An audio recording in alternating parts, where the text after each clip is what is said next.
Ano masasabi nyo dito sa sinabi ni former Ombudsman Carpio na dati yung kinasangkutan ni Villanueva no 100 million lang sa PIDAF.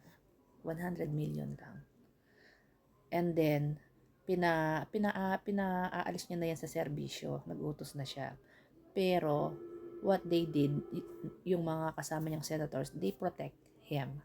'Di ba? Hindi tinanggal ng mga kapwa senators. They protect him. So, hindi po siya natanggal sa serbisyo kahit lantaran na po nagdesisyon na ang ombudsman.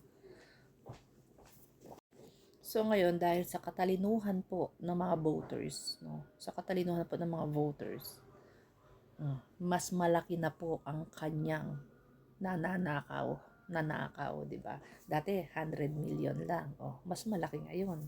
Di ko lang ay naku, Pilipino. Oh. Dapat tayo rin naman ang sisihin, 'di ba? Tayo rin naman dapat ang sisihin kung bakit may mga magnanakaw diyan sa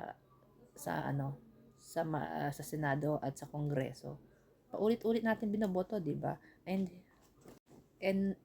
nakadepende tayo sa social media na nagkalat ang fake news.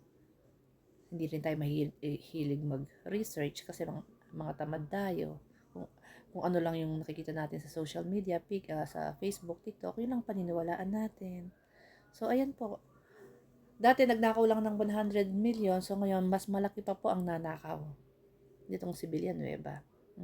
Congratulations sa ating mga Pilipino. Ginusto natin yan, di ba? Dapat tayo ang sisihin kung bakit hanggang ngayon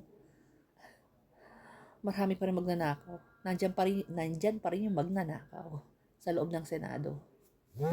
Tapos sila, they protect each other, di ba? Kasi pare-pareho po sila mga lupin.